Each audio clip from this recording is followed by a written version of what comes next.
में साथ देने का शुक्रिया। सिर्फ सब क्या बात है जिस पर नून लीग और पीपल्स पार्टी दोनों इकट्ठे ही मौलाना की तरफ दोबारा पहुंच गए हैं? मौलाना को शिकवे क्या हैं, क्या बात उनकी मानी नहीं जा रही? या मैंने वो निकाला हुआ था जो जिस कानून के ऊपर मौलाना इस वक्त नाराज़ हैं, यानी मैंने ये निकाला था, मैंने हाईलाइट किया था कि मैं आपको बताऊं कि क्या फ़र्क है पुराने कानून में और आज के जो कानून है उसमें क्या फ़र्क है। ये है तो उसके अंदर कानून ये था कि मैं पढ़ के सुनाता हूँ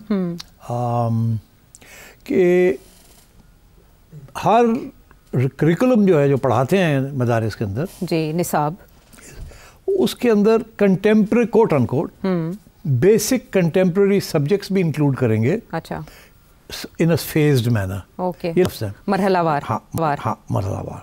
Every dini madaris madrasa shall subject include basic contemporary subjects in their curriculum according to a phase program. ये बड़ा इम्पोर्टेंट था। ये नई चीज़ आई थी। अच्छा, उससे पहले तो यही था कि आप कुरानिक स्टडीज़ करेंगे। अच्छा, मगर उन्होंने ऐड कर दिया कि सोसाइटीज़ आप एजुकेशन मिनिस्ट्री के अंदर करके, ठीक है, और ये कहा कि अब तालीम और किस्म की तालीम भी, जनरल तालीम, basic education apart from the religious education, आप कंटेम्प्रेरी सब्जेक्ट्स, अब कंटेम्प्रेरी सब्जेक्ट्स तो बहुत से ज़माने के लिहाज से हाँ जो चल रहे हैं, तो सिर्फ मज़हब तो नहीं है ना ज़माने के लिहाज। तो ये इसको कोशिश की जा रही थी कि मदरसे की जो एजुकेशन है उसको थोड़ा ब्रॉडन किया जाए। सिर्फ मजहबी तालीम नहीं, जनरल नॉलेज, वर्ल्ड ज्योग्राफी, इस किस्म की चीज़ें भी उसमें लाई जाए। ठीक है, ये पसंद नहीं बात आई मौलाना हजरात को। ओके, उस वक्त भी दे ऑब्जेक्टेड। अच्छा, they said we don't like it। और ये क्यों किया गया? उस वक्त ये किया इसलिए किया कि आपको याद होगा कि इमरान खान साहब एक करिकुलम के ऊपर बड़ा जोर था कि एक यूनिफॉर्म एजुकेशन होनी चाहिए जी। दूसरी तरफ ये था कि जो रिलीजियस एजुकेशन है उसको भी ब्रॉडन किया जाए।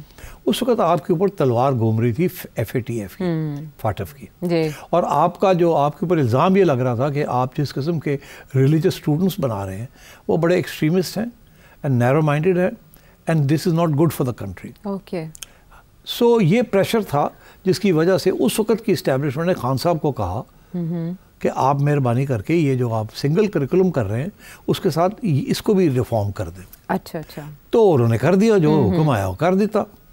उस वक्त तो सिचुएशन ऐसी थी कि दे कुडंट ऑब्जेक्ट, उसको शोर पड़ा मगर ये 5 साल हो गए। मुझे याद है मैंने प्रोग्राम एक किया था। अच्छा, जिसमें मैंने कहा था कि ये इन्होंने कर तो दिया है, 2 चीज़ें नहीं होंगी।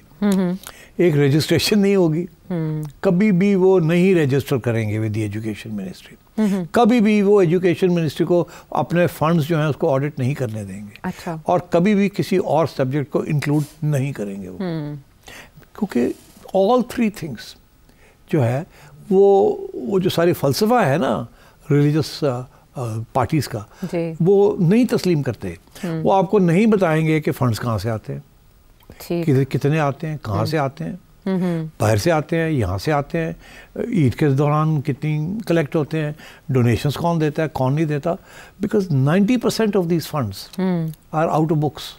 अच्छा, फिर जो गवर्नमेंट देती है वो भी तस्लीम नहीं करना चाहेंगे कि हमें गवर्नमेंट इतने पैसे देती है, वो भी मिलते हैं। ठीक इसी तरीके के साथ वो ये और किसी किस्म की तालीम वो समझते हैं कि अगर और किसी किस्म की तालीम आई तो वो जो मजहबी जज्बा है वो डाइल्यूट हो जाएगा, इसलिए उसको फोकस करके रखना है एक ही चीज़ के ऊपर, नहीं तो ये लड़के हाथ से ना निकल जाए। थोड़े ज़्यादा ही टीवी शीवी देख के आगे ऑलरेडी उनको प्रॉब्लम हुई हुई, फ़ोन शोन्स पहुँच गए एंड सो ऑन। तो मैंने उस वक्त ये कहा था कि अगर 10% से ज़्यादा रजिस्ट्रेशन कर ली, 35-40 हज़ार मदारिस हैं इस मुल्क में, स्कूल्स हैं, तो उनमें से मैंने कहा अगर 10% से भी ज़्यादा रजिस्टर हो गए तो माई नेम इज़ नॉट, नहीं हुए। और एजुकेशन मिनिस्ट्री के पास रिसोर्सेज ही नहीं है कि वो कर सके, फोर्स तो नहीं कर सकते जी। तुम्हें और मुझे तो वो फोर्स कर सकते, एक नोटिस आएगा और हम भागे जाएंगे रजिस्ट्रेशन के लिए, ऐसे ही है ना।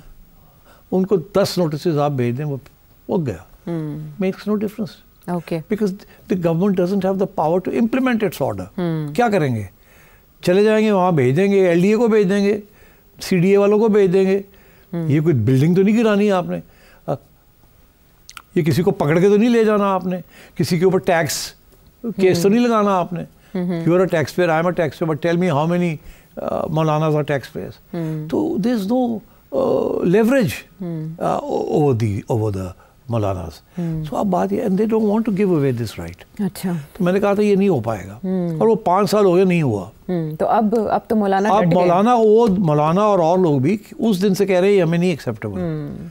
वो तो 8 इसको आप एजुकेशन मिनिस्ट्री से हटाएं. और ये जो सारा ड्रामा आपने किया हुआ है कि ये सब्जेक्ट भी आप पढ़ाएंगे वो भी पढ़ाएंगे, हम नहीं मानते. और मौलाना एजुटेट कर रहे हैं. 8 दिसंबर से तहरीक शुरू करें अगर बात अब वो, और इन्होंने इस मौका परस्ती का शिकार होते हुए इन्होंने कहा हम कर देंगे जी, कर देंगे. अच्छा. अब हुआ क्या, जब 26 अमेंडमेंट पास हो गया, ये बिल लेके तैयार बैठे हुए थे, ये वाला नया बिल जिसके अंदर ये चीज़ें निकाल रहे हैं. ठीक है ना, नए बिल के अंदर ये चीज़ें निकाल रहे हैं. अच्छा. और वो अब दोनों हाउसेज ने पास कर गया और वो चला गया जरदारी साहब के पास. और उन्होंने वापस भेज दिया, एतराज़ लगा. और जरदारी साहब कहाँ क्या चीज़ वापस करेंगे. वो जरदारी साहब अपने इनसे पहले जो प्रेसिडेंट थे वो नहीं वापस कर सकते थे जब तक इमरान खान बैठा था. आरिफ अलवी साहब के जी, वो तो जब इमरान खान चला गया तो फिर एक दो उन्होंने वापस करने शुरू की ना, तंग करने के लिए. जरदारी साहब कहाँ, जरदारी साहब बेचारे ये कोई बिल वापस करेंगे. तो इसका मतलब कुछ हुआ है ना. तो क्या हुआ है, वही FATF. उनके MS ने जाके उनको कहा है, हर एक का MS होता है ना एक. हाँ. पता ना आपको. जी जी बिल्कुल, वो इमरान खान साहब के बहुत मशहूर हुए थे. जी तो जी, सबके मशहूर होते हैं. They work under the radar. सबके बहुत मशहूर होते हैं. They work under the radar. That is the establishers contact with the prime minister. And अगर चीफ ने मिलना हो ना प्राइम मिनिस्टर को, तो MS आके कहता है कि सर वो चीफ मिलना चाह रहे हैं. सर वो चीफ चल पड़े अपने दफ्तर से. अच्छा चल पड़े, ओ कदम गिने, चलो चलो चलो तैयार करो चलो. अच्छा मैं उठो, मीटिंग से चीफ आ रहा है. ठीक है. तो दी MS वो must have told the president के सर ये, ठीक है सर ये इसलिए किया गया है, नेशनल सिक्योरिटी का इशू है. मौलाना तो अपनी जगह ठीक कहते होंगे, मगर वी कांट अफोर्ड इट. इस वक्त we are in the eye of the storm. वो फिर फटा और ये और वो सारा हमारे गले पड़ जाएगा. फिर कहेंगे जी ये फिर एक्सट्रीमिज्म की तरफ जा रहे हैं. तो ये हम भी तो सर ये ज़रा अभी आप इसको डिले करें. ठीक ठीक. उतनी देर में उधर बिलावल को कहा जा यार जाके ज़रा मौलाना को ठंडा कर. वार्डा को क्या जाके मौलाना को ठंडा कर. हाँ ठीक ठीक ठीक ठीक, समझ गए. अब मौलाना को ठंडा करने के लिए 2 चीज़ें करनी पड़ेंगी. एक तो ये कि जी डोंट वरी, जरदारी साहब साइन कर देंगे जी. दूसरा ये है कि जी ये गवर्नमेंट बड़ी बुरी है. गवर्नमेंट ने ना, शहबाज शरीफ ने सारा पंगा पाया. अब मौलाना भी तो बच्चे नहीं है ना, उन्होंने भी जिन्होंने कहते हैं ना कच्चे बट्टे तो नहीं खेले, अखरोट खेले ने मौलाना ने. आपको पता है अखरोट क्या होता है? नहीं वो हम जब गलियों में खेलते थे ना, वो बंटे खेली थे सर. बंटे छोटे छोटे होते हैं, सुटी था सीधे टका करके मारी था. ठीक. तो वो लगता नहीं था. तो फिर हमने कहा अखरोट खेलते हैं. फिर अखरोट 6 4 5 लेके फेंकते थे, एक मोटा सा अखरोट लेके एक दूसरे अखरोट को मारते, वो लग जाता. तो मौलाना ने अखरोट खेले हैं, बंटे नहीं खेले. ठीक है. तो मौलाना को भी पता गेम क्या है, इन सबको पता है गेम क्या है, मगर वो एक पूरा ड्रामा करना पड़ता है. अब वो भाग रहे हैं कि जी मौलाना को ठंडा करो. और मौलाना हो जाएगा, वो फिक्र ना करे, हो जाएगा. मौलाना को भी पता है. अब मौलाना ने तो नहीं बात सुननी इनकी, करो जी करो, वो तो अपना ड्रामा करेंगे. और जरदारी साहब जो है वो, अब मैंने सुना है कि जरदारी साहब जो है जो ऑब्जेक्शन लिख के भेजे हैं, उन्होंने एक नया खाता खोल दिया. उनको भी समझाने वाले हैं ना. अब इधर से ऐसे निकले आप. अच्छा. उन्होंने क्या खाता खोल दिया. उन्होंने खाता ये खोला कि ये तो फेडरल गवर्नमेंट का सब्जेक्ट ही कोई नहीं, ये प्रोविंशियल मामला है, सूबाई मामला. उन्होंने कहा जी मगरू लाओ. हाँ ठीक है जी. और के पिच करना चाहते कर लो. ठीक है. हाँ के पिच करना चाहते कर लो. ठीक है. ठीक. पंजाब विच करना चाहते जाके करो नवाज शरीफ ना गल. ठीक. ठीक. बलोचिस्तान में ये कर लेंगे. अच्छा. तो वहाँ मौलाना की काफ़ी स्ट्रेंथ है. चले तो मौलाना खुश हो जाएगा. KP बलोचिस्तान हो गया. पंजाब थोड़ा सा, क्योंकि मरियम नहीं करेगी without the approval of the establishment, और एस्टैब्लिशमेंट कहना नहीं करना. ठीक है. और सिंध वाले भी इधर उधर जाएंगे, या वो ये करेंगे कि वो अपने बिल्स ले आएंगे थोड़ी सी अमेंडमेंट्स करके. फिर मौलाना कहेगा ये नहीं ठीक, ये नहीं ठीक. गेम चलेगी. ठीक है. गेम ऑन है. गेम ऑन है.